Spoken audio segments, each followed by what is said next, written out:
welcome back to another video, man. And today we have how Jimmy Henchman got life in prison. You feel me? As I can see by the thumbnail, it's 50 Cent and Tupac in the cover.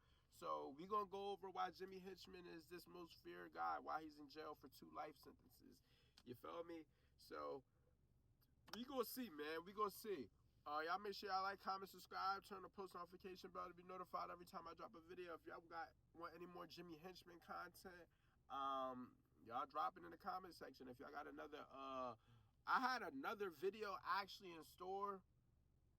This is by hip hop content. I have one with, let me see. It was one, let me see. I just seen it actually before I looked up this video. I think it was about Music Vibe. Yup, Music Vibe, the most dangerous man in hip hop. Actually, nah, we gonna do that video. We actually gonna do that video. Freak that. We gonna do that video. Cause I like Music Vibe. I really rock with Music Vibe. Let me keep it a buck with you. Music Vibe always get the job done. And I did not know they had Tupac and 50 Cent in the cover of this right here. So, you know, we gonna do this video instead. This is the first time I'm ever switching out videos in the middle of doing the video. I'm gonna keep it a buck with you. You feel me? But they said he almost killed Tupac. He had something to do with the Tupac shooting in New York. So we gonna see. We gonna see. Without further ado, let's jump straight into it. Let's see what he talking about. Let's see what they talking about on here, man. Shout out Music Vibe. Don't shoot me, kill me. If you're not gonna kill me, stop shooting me. Don't come for me unless you're gonna come and get me.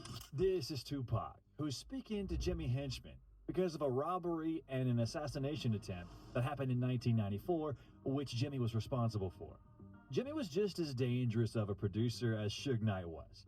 He wanted to kill Tupac, 50 Cent, and even Suge Knight. His real name is James Roseman, born on February 5th, 1960. How the freak you get Jimmy out of James Roseman? How? Huh? Yo, these street boys, listen, their name could be Jonathan. Yo, my name, shot him, pop him, get him around the corner. How does that resemble, like, shot him, pop him, get him around the corner? Your name Jonathan, brother. Relax. What's up with the names? Like, catch him, stretch him, lay him in the corner. Your name is Isaac, brother. Your name is Isaac. You named after somebody in the Bible. You was a religious baby when you came out. Your parents wanted you to be a son of God, and you over here spot him, got him, laid him in the corner. Huh? Catch a op, drop a op. What? Your name Beethoven. What? 55 in New York. Jimmy first went to jail at age 16 for stealing a bicycle. He was later arrested for illegal possession of a weapon. I'm not gonna lie to you. That brother, he should have been in jail longer. You went to jail for stealing a bicycle? Nah, he's a demon. First of all, at 16 years old, what are you doing stealing a bicycle? What do you need a bicycle that much for? I hope it was a motorized bicycle. Because if it was one that you had to pedal, at 16 years old, is it that deep? Really, it's that deep? Come on now. At 18, he was charged with first-degree robbery and second-degree murder. And with that, and he got out of jail at 18? Let us now get into something a little more interesting. In 1994, Tupac was heading to Quad Recording Studios. There he came across 2 robbers, and this led to him being shot multiple times. Pac received at least 2 bullets to the head, but he still managed to survive. He was robbed of $40,000. Reporter Chuck Phillips, who was investigating this case for 10 years, reported why Jimmy decided to harm Tupac. It all started out of envy, because Tupac was loved and he received a lot of attention from the public. Jimmy was an average drug dealer, and when he realized that one can earn more from music than from drugs, he decided to dive into the music industry. And then he and Haitian Jack started a management company called How I Can Be Down, saying they would represent that long behind company name, How I Could Be Down. That's a whole sentence, huh? And artists for labels. Haitian Jack was one of those who was able to immerse Pac into the world of luxury living and introduced him to famous artists like Madonna. And as for Jimmy himself, he didn't wear suits. Instead, he dressed modestly, sold drugs, and robbed people. Because of this, Tupac paid more attention to Jack. But despite the efforts of these two to get Tupac Shakur, they didn't succeed. Jimmy was pissed off, and another thing happened. During that period, when Tupac was dealing with a rape trial at a club in New York, a reporter asked him about his case, and Tupac responded with, "I didn't have anything to do with that. They're a bunch of hanger-ons." He'd called Jack and Jimmy hanger-ons, and ultimately, this is what pissed off Jimmy. As for the night of the shooting, Jimmy told Dexter Isaac, "I want you to come down to do this thing at the quad for me." They did it. Yo, what does that mean when a person do like this? Like, I be seeing that pose, like, they got their fingers pointing like this, like, I don't know. Their stuff be like this. Like, what that mean? Like, that mean you a part of something? Like, the Freemasons or something? What is that? Like, I know it stands for something. It symbolizes something. He'd called Jack and Jimmy hanger-ons, and ultimately, this is what pissed off Jimmy. As for the night of the shooting, Jimmy told Dexter Isaac, "That's not a coincidence where you just put your hand, like, that's not a coincidence. That's not a coincidence that you just match your thumb up with your pointer finger, and that's not like a relax. That's not like a relaxed position. That's not something you do unless you're used to doing that." "I want you to come down to do this thing at the quad for me." They did it for that reason, to teach him a lesson. Jimmy wanted to relay a message along the lines of, "You think Haitian Jack is the real gangster? Well, he's not the real gangster. I'm the real gangster." Dexter Isaac confirmed that he took part in this robbery. In 1994, James Roseman hired me to rob Tupac Shakur at the Quad Studio, said Dexter. "He gave me $2,500, plus all the jewelry I took except for one ring, which he wanted for himself. It was the biggest of the 2 diamond rings that we took. He said he wanted to put the stone in a new setting for his girlfriend at the time, Cynthia Reed. I still have as proof the chain that we took that night in the robbery. I want to apologize to his family and for the mistake I did for that sucker." Hours before the shooting, Tupac was arguing on the phone with Jimmy right there, telling him, "You know you've got to pay me in cash. You've got too much money." All this was happening as Jimmy's men were on their way to the studio. When Tupac was interviewed by Vibe while he was in jail, he described the incident, saying, "They didn't go after Stretch, and he was the biggest guy in the group. They came after me." After the robbery, Big Stretch delivered a message from Jimmy to Tupac. So Biggie and them had nothing to do with it, which is insane. Biggie and Diddy had nothing to do with this. Big Stretch had nothing to do with this. Pac just felt like, oh, he the biggest guy there. He the most intimidating. Why they ain't shoot the most intimidating guy first? They shot me off rip. So he probably felt like, okay, the biggest guy here ain't get shot, but I got shot. Nah, you set me up. That's how Pac feel. Come on, Pac. You gotta ask questions first sometimes, and then pop off. You can't just pop off and ask questions last. It don't work in every scenario. And Jimmy Henchman said, "Pac, you don't got enough money. You don't want to go to war with him." And he was like, Jimmy Henchman said, "Get your money right, then go to war." I'm looking at the situation like, that's kind of odd right there. You supposed to be Pac homie, but you bringing him a message from his enemies. Remember what you told me. You said don't go to war unless I got my money right. Jimmy was an informant for that long time. He was an informant on the night when Tupac was at the studio. In fact, Jimmy booked that studio, but was never even interviewed by the police. Promise to pay back Jimmy Henchman in due time. I know you bitch niggas is listening. The world is my... The ripple effects of what Jimmy did made everyone in the music industry take notice. So you a killer and a snitch. So you a killing snitch. Like, you kill people, then snitch on yourself and snitch on people, so you kind of justify why you kill him. Listen, police, I had to kill him because he was a threat to society. Here's my proof. I killed him. Don't get me in trouble.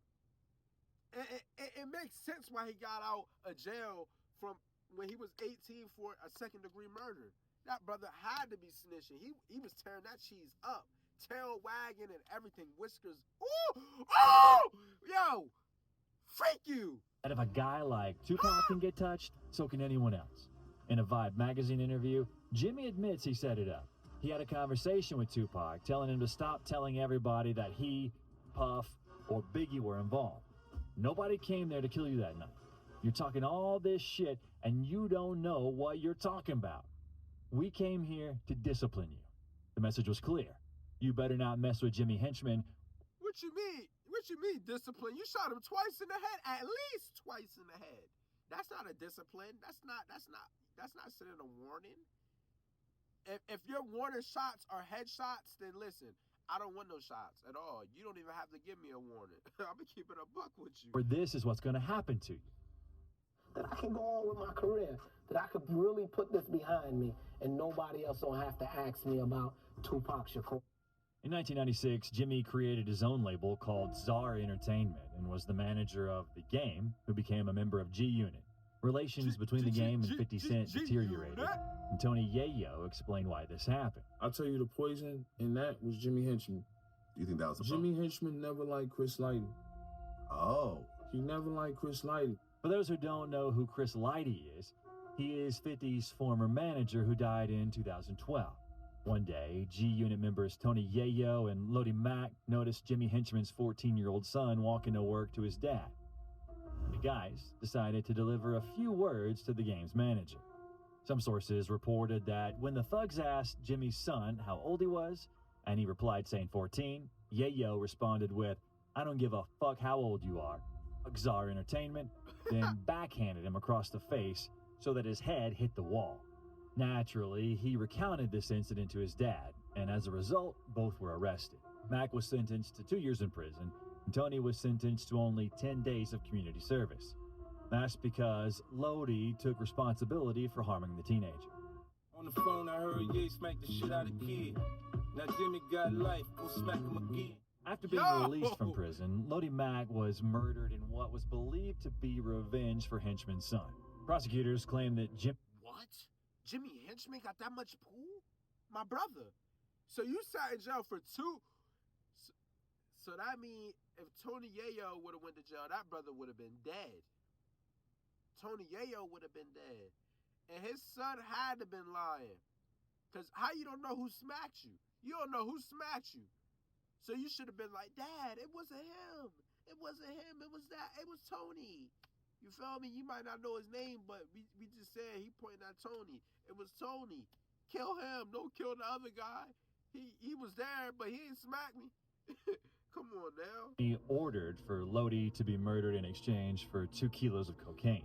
In addition, Dave Lighty was attacked with a razor. Tony Yayo's Bentley was shot at, and the rapper's mother's house was shot at as well. 12 shots were fired, but that was not the end of it, as a bulletproof car from G Unit was blown up as well. It is assumed that this was What? Jimmy Henchman is a maniac. He's a demon. That brother's a gangster. That brother's a gangster, though. What? You coming like that? attack on G Unit as well as 50 Cent. Jimmy had multiple assassination attempts, as Tony recalls. When 50 Cent and Akon were filming the music video for I Still Kill, someone wanted to kill them. But I guess they didn't know how to handle a weapon or something like that. It's in the paperwork. And the gun went off in the car. So as the gun went off in the car, I guess it jammed and they backed out of what they wanted to do. 50 Cent left a dead rat on his doorstep, followed by mysterious phone calls to his house.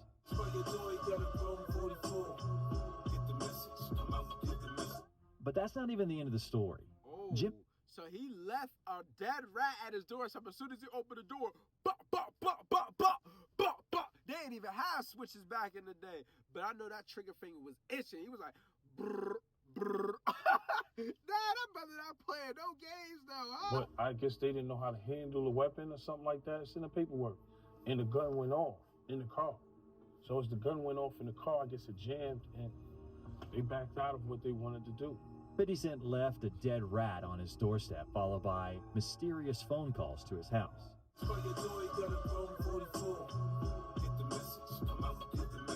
But that's not even the end of the story. Jimmy also had questions for Suge Knight. At the 2005 MTV Video Music Awards party in Miami, hosted by Kanye West, Suge was shot in the leg. As a photographer who was at the party recalls, and I quote, Jimmy Henchman says, "Come with me. I want you to get this photograph. I just saw Suge Knight by the bar. I said, Jimmy, I don't think it's a wise idea for you to go over there. He says, "Nah, it's a wise idea. Get your camera. When I give you the head nod, I want you to get this photo." I'm like, okay. So next thing I know, I follow him. And there's Suge Knight leaned up against the bar. And with his talented blow, he'd make a perfect circle of cigar smoke. And I'm like, oh shit, what the hell? So next thing I know, I saw Suge inhale, and when he exhaled, he blew out a perfect circular ring of smoke right into Jimmy's face. Then Jimmy did one head nod to the left, and then looked at me and did one head nod to me, and I'm like, what am I shooting? Some guy with a musket just comes from behind Suge, and boom, shoots him right there. A few years later, it became known who shot Suge. Mohammed Stewart, who was a drug dealer and a colleague of Jimmy Henchman, took responsibility for this. According to him, Jimmy gave him $10,000 and personally handed him the gun. Mohammed also admitted that it was he who committed the murder attempt on Chris Lighty's brother. In 2010, the New York Daily News reported that Roseman had acted as a cooperating witness with authorities on more than one occasion. In 1996, while serving time in North Carolina for charges relating to narcotics and weapons, Roseman reportedly notified authorities that 4 of his fellow inmates had invited him to participate in a planned escape attempt. In 1997, Roseman was said to have cooperated with authorities in order to gain leniency for bail jumping charges back in New York. Allegedly, he described how staff members at the correctional facility in which he'd been detained had altered official documents so that he could appear to have posted bail legally. In June of 2010, Jimmy was arrested on charges of cocaine trafficking, money laundering, and witness tampering.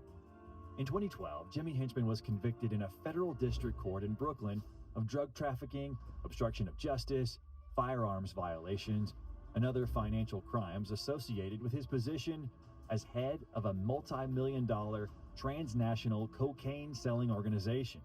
During trial, it was alleged that Roseman led the large-scale bi-coastal narcotics trafficking organization that transported cocaine from Los Angeles, California, to the New York metropolitan area. The group, known as the Roseman Organization, in turn shipped cash proceeds from the narcotic sales back to Los Angeles using a variety of methods as part of... So he's transporting drugs from across the world, because New York and California is on opposite sides of the world. New York is closest to me. California, I think that's like a 72-hour drive. It might even be a week-long drive. I don't know how long that drive is from California to Delaware. Come on now. Its operation. Millions of dollars in cash and narcotics were sent through Federal Express and United Parcel Service, often covered in mustard to avoid discovery by detection dogs. On October 25, 2013, Roseman was sentenced to life imprisonment. And in 2018, Jimmy Henchman received 2 life sentences for the murder of Lodi Mack. And I want to apologize to those that I let down for letting some suckers play me. And I just want you to know, man, that I didn't know. I just didn't know that these dudes was that jealous. That jealousy would allow... Brother, you can't manipulate me. You can't manipulate me, my brother. You can't gaslight me and have me thinking like, dang, is he really the bad guy? Nah, I heard everything I need to know. them or make them do the things that they did. The next video that I recommend you watch is about the most brutal assaults of Suge Knight. Thanks everyone for watching. Subscribe to the channel and see you soon. Man, shout out Music Vibe, man. Give it up for him, man. Give it up. That was a great video, man. You really broke it. You broke it down, chopped it up, put it on a plate and say, here, PWTV. Here, I'm going to give it to you just like this. And I received it. Pause. No Diddy. You feel me? Nah, you definitely did good on this video. Shout out you, man. Shout out you. Y'all make sure y'all like, comment, subscribe. Turn on the post notification bell. Y'all go subscribe to Music Vibe and also subscribe to me too. Though. Hey, listen, show me some love too, my brother. You feel me? Last Music Vibe video I did great. I did an Eminem one. What was it? How Suge Knight tried to kill Eminem. That one doing amazing. I'm gonna keep it a buck with you. You feel me? But yeah, man, I didn't know Jimmy Henchman had that much pull. I didn't know he was really a gangster for real. But I don't know how you a snitch and a gangster at the same time. That kind of throwing me for a loop. You feel me? But y'all make sure y'all like, comment, subscribe, turn on the post notification bell to be notified every time I drop a video, man.